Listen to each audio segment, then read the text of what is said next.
I'm Isabella Chin, 28 years old, and I'll never forget that rainy Thursday afternoon when my carefully constructed world came crashing down.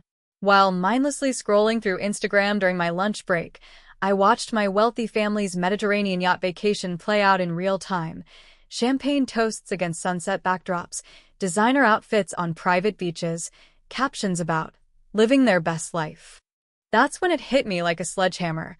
My neighbor Margaret Sullivan was spending her 80th birthday completely alone. Margaret, the woman who had shown me more genuine love and care than my own flesh and blood ever had. I threw my half-eaten salad in the trash, grabbed my keys, and abandoned the most important client meeting of my career to race across Seattle to her modest apartment. I had no idea that what I was about to discover would unravel 40 years of family secrets and expose the ugly truth about the Rodriguez fortune. My relationship with Margaret began exactly 4 years ago when I moved to Seattle after landing my first real job at a tech marketing firm. I was 24, fresh out of college, and completely overwhelmed by adult life. The moving truck had just pulled away, leaving me surrounded by boxes in a neighborhood I barely knew, when I heard a warm voice call out from the adjacent apartment balcony.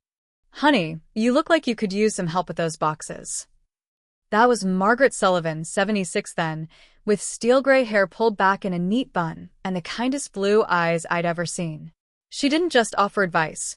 She came downstairs and helped me carry boxes up 3 flights of stairs, despite being more than 50 years my senior. After we finished, she insisted I come over for dinner, claiming no one should eat instant ramen on their first night in a new place.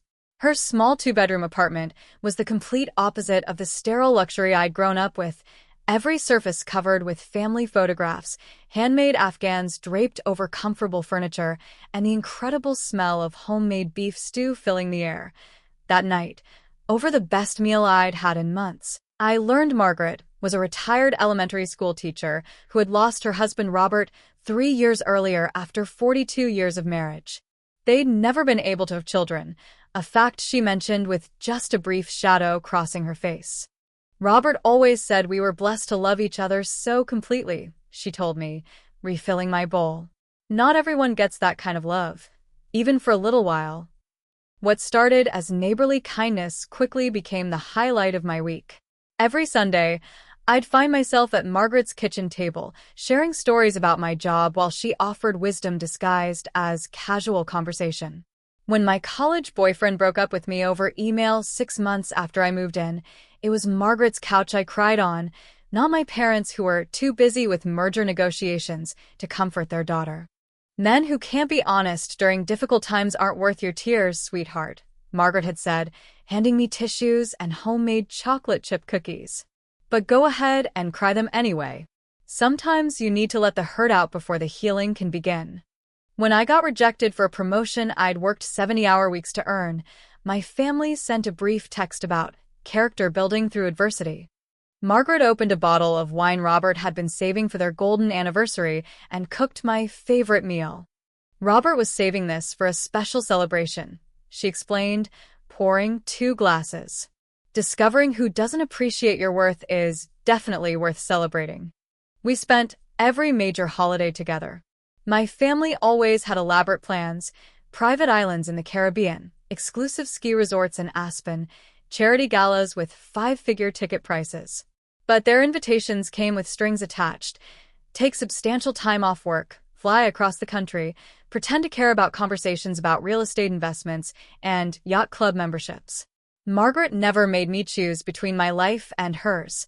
Whether it was Thanksgiving dinner with her incredible green bean casserole or watching New Year's fireworks from her small balcony, she created traditions that made me feel genuinely valued for who I was, not what I represented. For my birthday last year, my parents sent an expensive watch with a card obviously written by their assistant. Margaret gave me a handmade photo album documenting our friendship and a first edition of my favorite childhood book she'd somehow tracked down through a friend who owned a used bookstore. The watch sits in my drawer, barely worn. I look through that photo album every few weeks, but I'm not blameless in what happened. After getting promoted last year, my workload tripled. 60-hour weeks became 70, then 80. My Sunday dinners with Margaret became every other week, then monthly, then sporadic. Our daily phone calls shortened to quick texts. I'd wave hurriedly when I saw her checking her mail instead of stopping to chat like I used to. I kept telling myself it was temporary, that once I established myself in the new position, I'd make more time. But time has a way of disappearing when you're not paying attention, and the people who matter most start feeling like they can wait. For years, Margaret and I had celebrated our birthdays together. Nothing fancy, just dinner and cake and genuine conversation about life.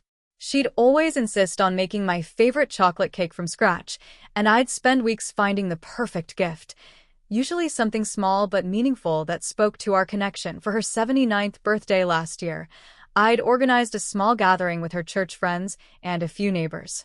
Her smile that day was radiant, which makes what happened on her 80th all the more devastating. I hadn't completely forgotten the date. I'd marked it on my calendar, even ordered a gift online, a beautiful cashmere shawl I knew she'd love, but would never buy for herself. What I'd failed to do was recognize the significance of this particular milestone, or prepare for how my family's latest display of wealth would highlight my own failure so painfully. To understand the full impact of what happened, you need to understand my family.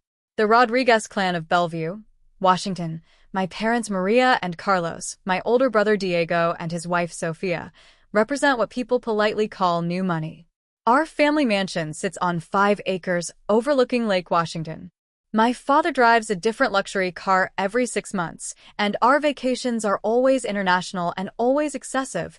I grew up with every material advantage and almost no emotional connection.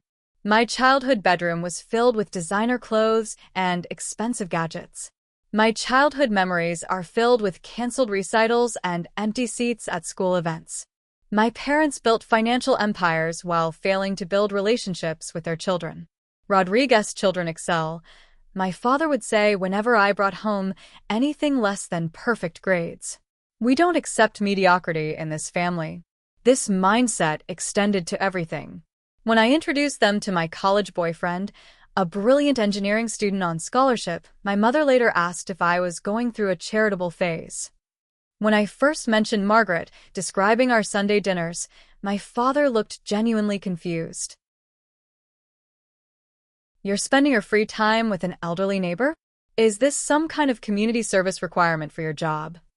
I stopped mentioning Margaret after that conversation. My brother Diego followed the Rodriguez script perfectly. Ivy League MBA, married the daughter of one of my father's business partners, took his place in the family investment company, and produced 2 picture-perfect children who are already enrolled in elite private schools. His wife Sophia comes from the same world as my mother, polished, ambitious, and constantly documenting their lifestyle for social media. The yacht trip they were on when everything fell apart was a 3-week Mediterranean excursion. Monaco to Mykonos, with every luxury port in between. The planning had dominated family conversations for months, though no one directly asked if I wanted to join. They knew I couldn't take that much time away from my new position, and asking would have required them to pretend they actually wanted me there. The morning of Margaret's birthday, my Instagram feed exploded with their updates.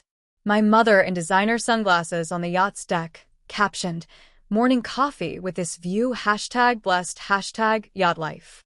My brother and Sophia posing with champagne against a Santorini sunset. Their children building elaborate sand castles on a private beach in Crete, supervised by what appeared to be a hired nanny. Each photo was more ostentatious than the last, a carefully curated display of privilege that generated hundreds of comments from their social circle, a virtual chorus of envy and admiration. My father, who rarely posted personal content, appeared in a photo raising a glass at the yacht's dining table, tagged with the charter company's premium package #. These displays weren't unusual. My family documented every vacation this way, not to share joy, but to showcase status. What made this different was the timing and what it inadvertently revealed about our family's priorities. Christmas dinner 6 months earlier, I had specifically mentioned Margaret's upcoming 80th birthday. I wasn't subtle about it. "It's a really significant milestone," I'd said over dessert. "I was thinking we might do something special as a family." Margaret mentioned wanting to try that new French restaurant downtown. My mother had sipped her after-dinner wine and replied coolly, "That's sweet of you, Isabella, but we'll be on the yacht then. You understand." I did understand. I understood that a woman who had shown me more genuine affection than my own mother wasn't worth adjusting their precious vacation schedule. I understood that my family's Mediterranean photo opportunities took precedence over acknowledging someone who mattered deeply to me. "She's just your neighbor, honey," my mother had added when she saw my expression. "It's not like she's family." That comment stung, because Margaret had been more family to me than anyone sharing my DNA. She'd attended my college graduation when my parents had a crucial business dinner.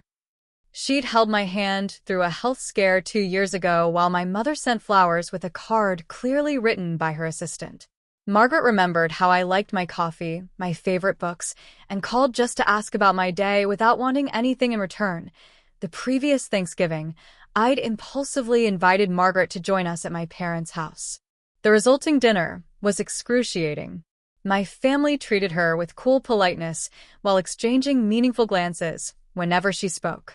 They asked no genuine questions about her life and smoothly changed the subject whenever she tried to share stories about me. Afterward, my mother had pulled me aside. "Isabella, we appreciate that you're fond of your friend, but holiday dinners are for family. It creates such an awkward atmosphere when we have to monitor our conversations." What they had to monitor was their casual elitism and tendency to mock people they considered beneath their social status. Margaret, with her teaching background and modest lifestyle, didn't fit their approved social circle. As I scrolled through their yacht photos that morning, one particular image made me pause.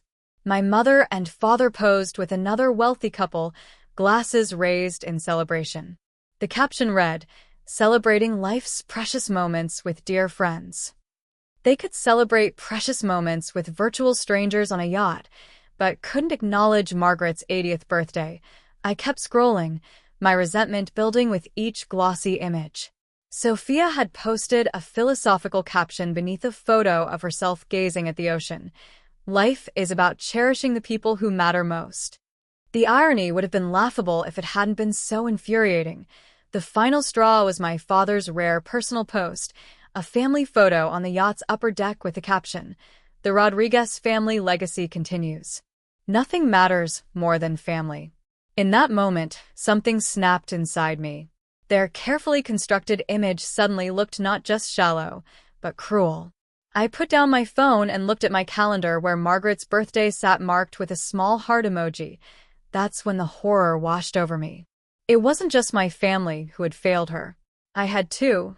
That Thursday had started like any other workday.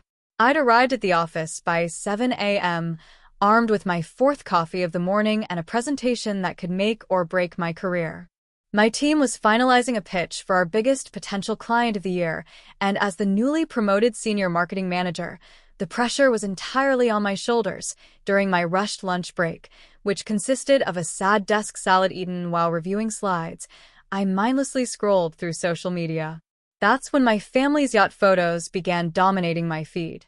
Between approving graphics and answering urgent emails, I flicked through images of turquoise waters and designer outfits. Then my phone calendar alert chimed softly. Margaret's 80th birthday.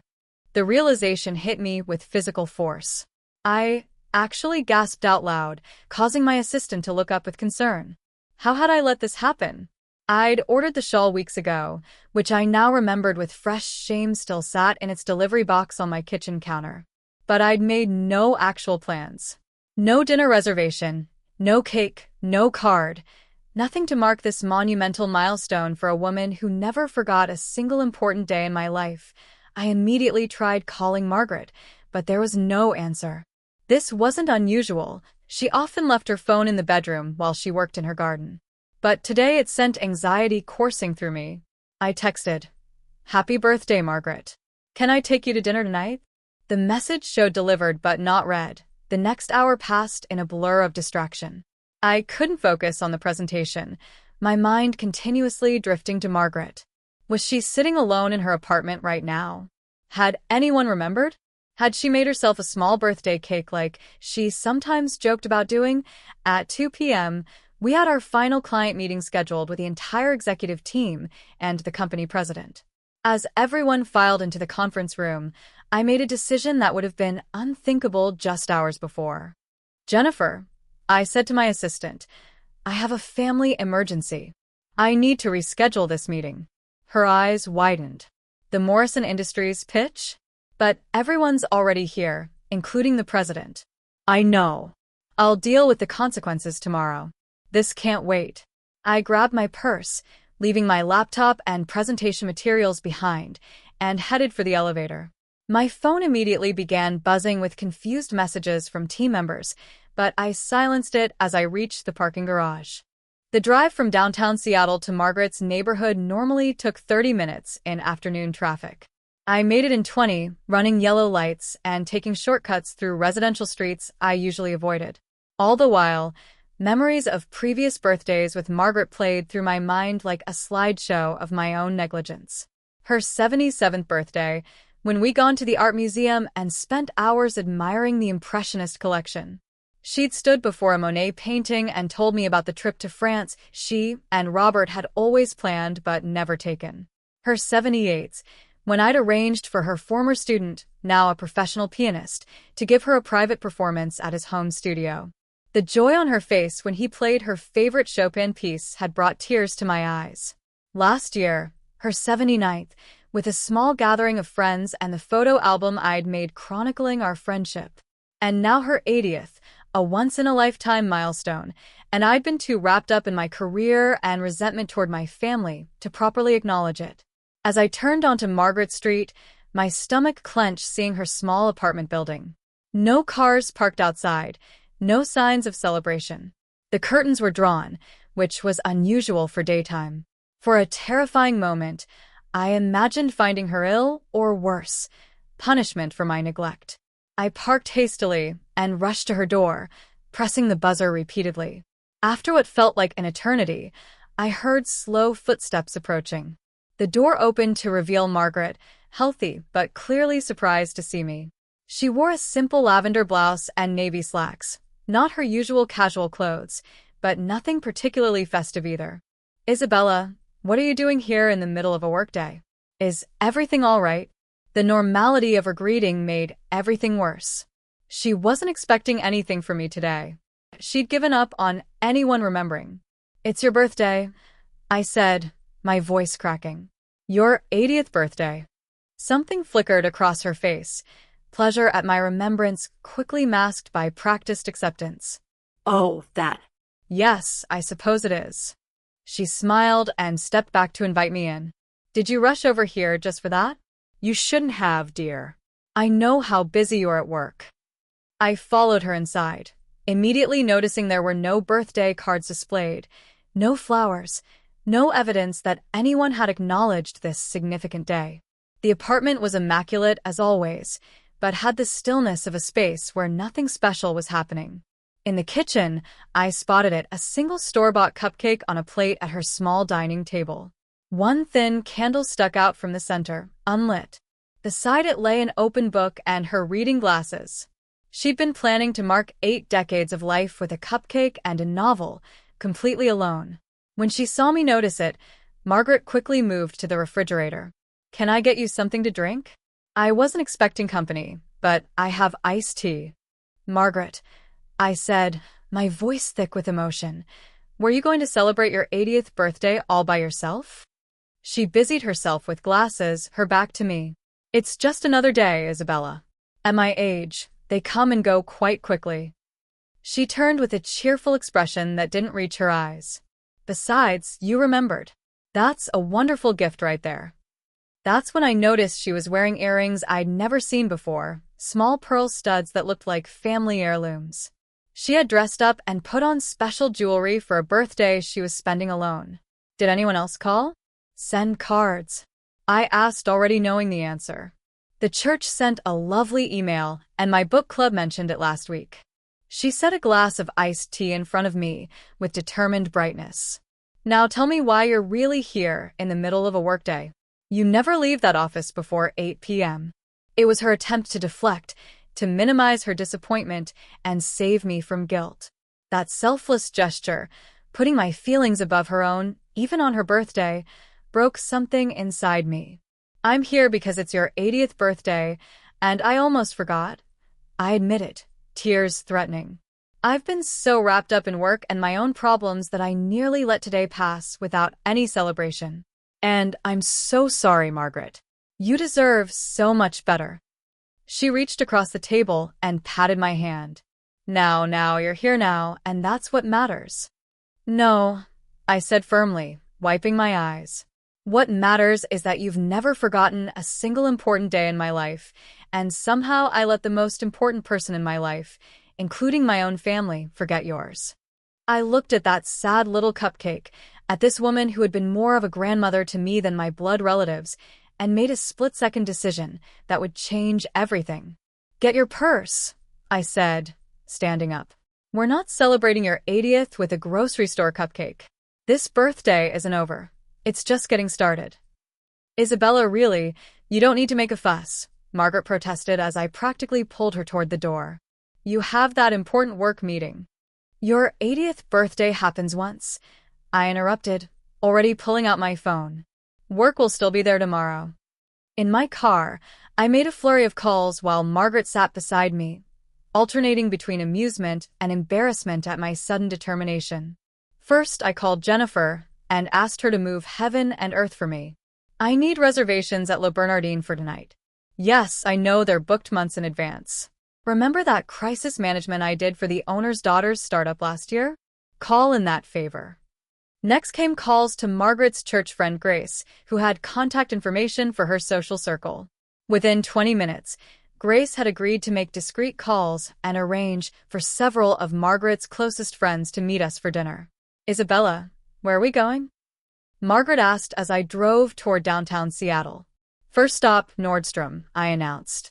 Every birthday girl needs a new outfit. Her eyes widened. Nordstrom? I haven't shopped there in 20 years. It's far too expensive and I don't need anything. This isn't about need, I said gently. It's about celebrating you properly. The personal shopper I'd hastily arranged met us at the entrance. For the next hour, Margaret tried on elegant dresses while I insisted she choose whatever made her feel beautiful. She finally selected a deep navy dress with lace sleeves that complemented her silver hair perfectly. Robert always loved me in navy, she said softly, examining her reflection. For a moment, I saw not the 80-year-old woman before me, but glimpses of the younger Margaret who had danced with her husband and built a life filled with purpose. After adding shoes and a silk scarf and secretly arranging for several other items to be delivered later, we headed to the Elizabeth Arden salon where another work connection had squeezed Margaret in for a styling appointment. I haven't had my hair professionally done since my retirement party, she confessed as the stylist worked. I sat nearby, continuing to coordinate on my phone while watching Margaret's transformation. Not just physical, though the elegant updo certainly took years off her appearance, but emotional. With each passing hour, she straightened her shoulders, smiled more freely, and began to let herself be celebrated. By 6:30, we arrived at Le Bernardin, one of Seattle's most exclusive French restaurants and notoriously impossible to book without months of advance planning. The maitre d' greeted us by name and led us to their best table, a corner spot with views of Elliott Bay. Margaret clutched my arm. Isabella, how did you manage this? Only the best for your birthday. I finished for her. And we're just getting started. The real surprise came moments later when Grace arrived, followed by 5 other people Margaret had known for decades: her former teaching colleague Robert and his wife Susan, her neighbor of 15 years Patricia, her book club leader William, and her great-niece Jessica, who had driven up from Portland on 3 hours' notice after my desperate phone call. Margaret's hand flew to her mouth as they approached the table. What on earth? Jessica, you were in Portland this morning. Her great-niece embraced her tightly. I wouldn't miss your 80th for anything, Aunt Margaret. Though Isabella's call was quite the wake-up call about how important today is. The 7 of us settled around the table as the chef himself appeared to announce he'd prepared a special tasting menu in honor of the occasion. Wine flowed, stories were shared, and Margaret glowed with happiness at the center of it all. During the second course, a delicate salmon dish that Margaret proclaimed reminded her of her honeymoon in Vancouver, she leaned toward me. How did you coordinate all this in just a few hours? I smiled. Let's just say I'm finally putting my professional skills to personal use. The truth was more complicated. Every favor I'd called in, every connection I'd leveraged, represented relationships I'd built while neglecting the most important relationship in my life. My career success had come at a cost, and seeing Margaret's happiness now made me question whether the trade-off had been worth it. Between the main course and dessert, I excused myself to check my phone, which had been buzzing persistently. 43 missed calls and messages, mostly work-related panic about the abandoned presentation, but also several from my mother, unusual since she rarely called during vacation. I ignored them all and returned to the table just as the lights dimmed.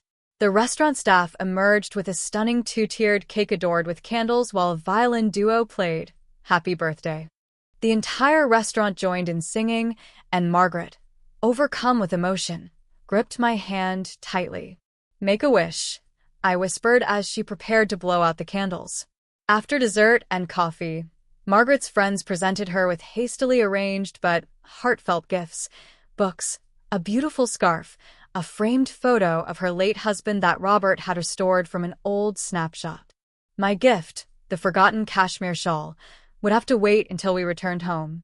As the evening wound down, I stepped away to capture photos of the group, making sure to document Margaret's radiant smile. Without thinking, I posted several to Instagram with a pointed caption, celebrating the most incredible woman on her 80th birthday. She's taught me what family really means. I tagged the restaurant and added photos of Margaret with her cake, surrounded by people who had dropped everything to be with her. As we prepared to leave, the restaurant manager approached with a small package. "A little something to remember the evening," he said, presenting Margaret with a signed menu and a box of house-made chocolates. In the car heading home, Margaret was uncharacteristically quiet. When I glanced over, I saw tears slipping down her cheeks. "Margaret, what's wrong? Wasn't it a good celebration?"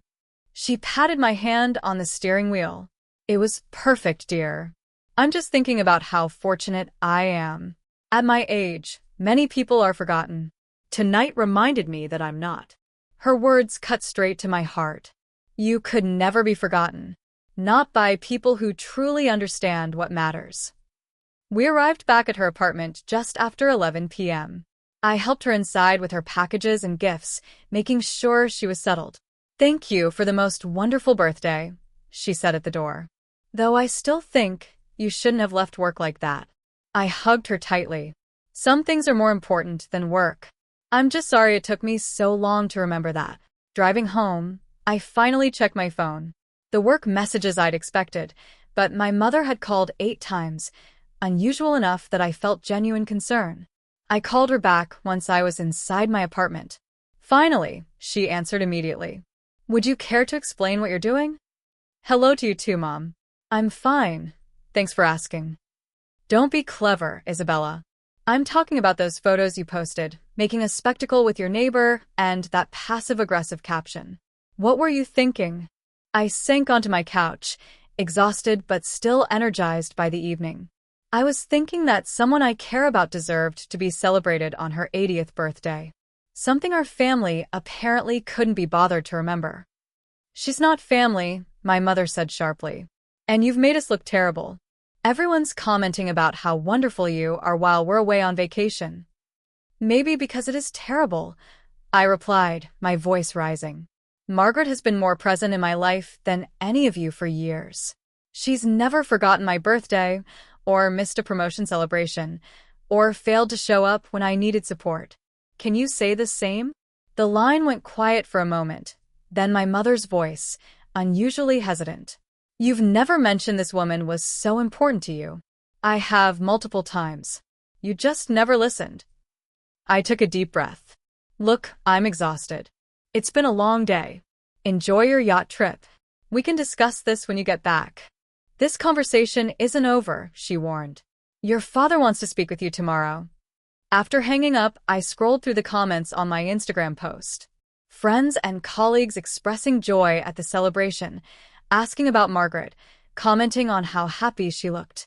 No one had ever responded that way to posts about my family events. As I prepared for bed, my phone chimed with a text from Margaret. Thank you for making an old woman feel like a queen today. You are the granddaughter of my heart. I fell asleep with those words echoing in my mind, unaware that my impulsive Instagram post had set in motion revelations that would expose decades of family secrets. The following morning brought consequences I should have anticipated. My phone rang at 6 a.m., my father calling from the yacht despite international roaming charges. What exactly are you trying to accomplish with this stunt, Isabella? His voice carried the cold tone he reserved for business adversaries and disappointing employees. Your mother is upset, and frankly, so am I. I sat up in bed, sleep evaporating instantly. Good morning to you too, Dad. Don't be flippant. That post wasn't subtle. You publicly embarrassed your family. I celebrated someone important to me, I replied, surprising myself with my boldness. Margaret turned 80 yesterday. It's a milestone birthday for someone who's been there for every important moment in my life. None of you even sent a text message. We didn't know it was significant, he said dismissively. You can't expect us to track your neighbors' birthdays while we're traveling. I mentioned it specifically at Christmas dinner. Mom dismissed it to talk about your yacht charter. His sigh carried across the ocean. Isabella, you're creating drama over nothing. This woman is your neighbor, not your responsibility. We're your family. That word, family, struck a nerve. Are you? Because Margaret checks on me when I'm sick. She remembers my favorite foods and what books I'm reading. She's never once made me feel like my career choices are disappointing or that I'm somehow less valuable than Diego. That's completely unfair, he snapped. We've supported you financially through college, and money isn't support, Dad. Presence is. Care is. Actually knowing who I am as a person is. A notification popped up on my phone, a text from Diego. What the hell, Isabella? Mom's crying and Dad's furious over some old lady's birthday. Call me. I need to go, I told my father. I have meetings to salvage after yesterday. We're not finished discussing this, he warned. Actually, we are for now. Enjoy your vacation. I hung up, an unprecedented act of defiance that left me shaking.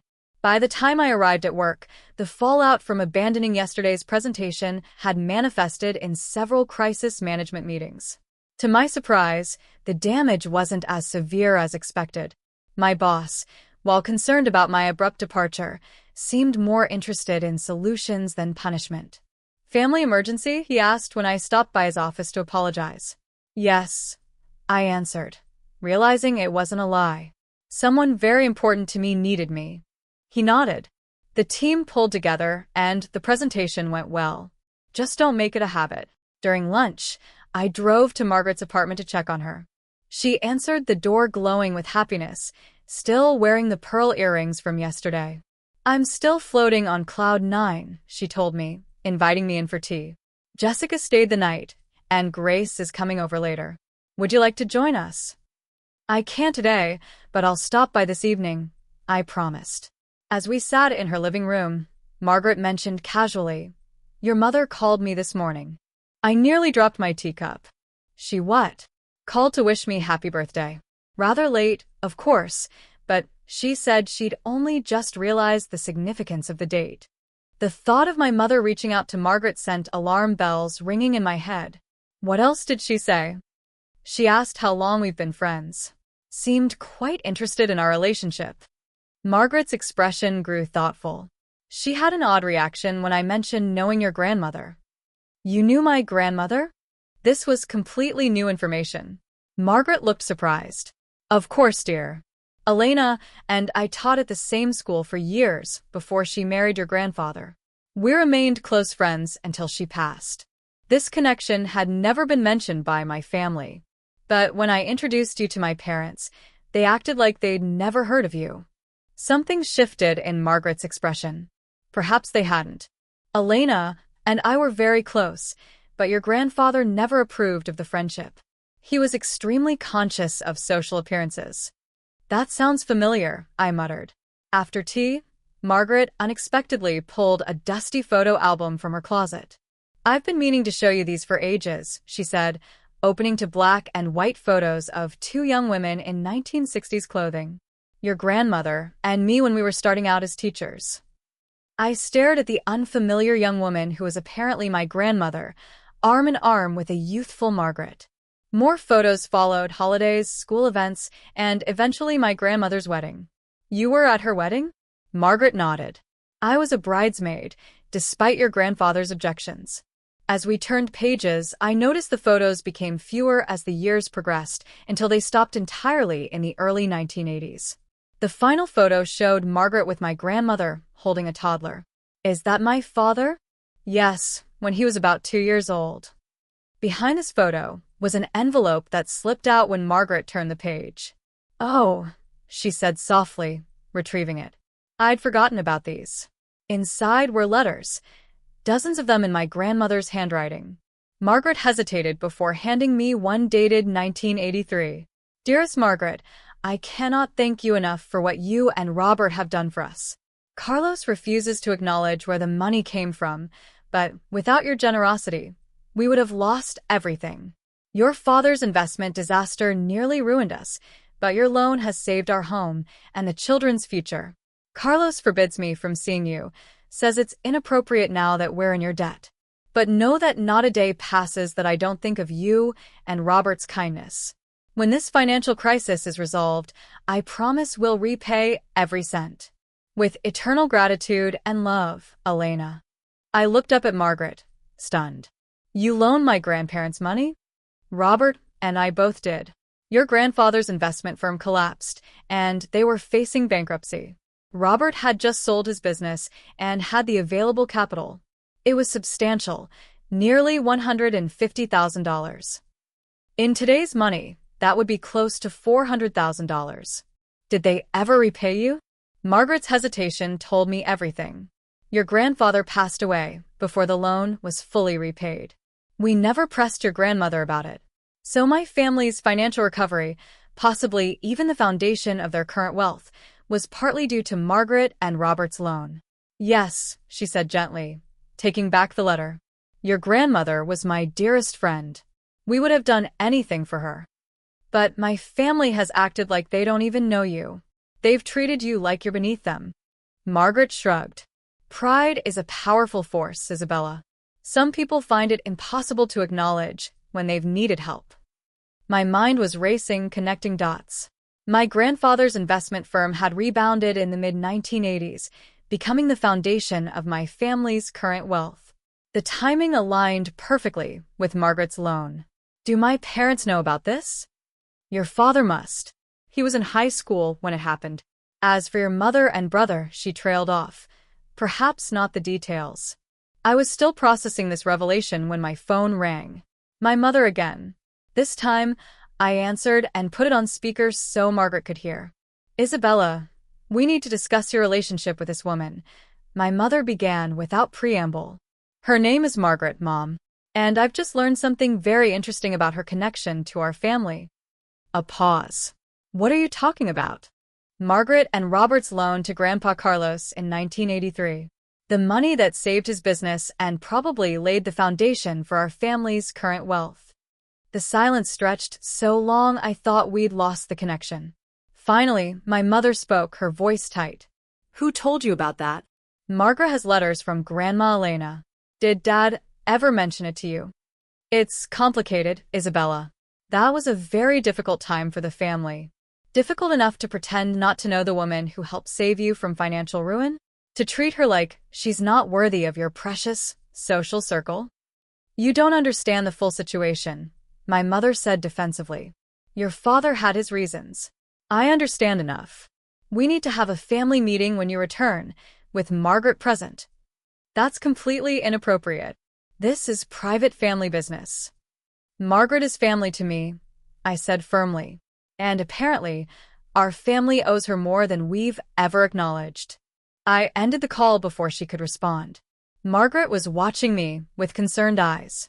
I didn't show you those letters to cause trouble, Isabella. You showed me the truth, I replied. And it's time my family faced it.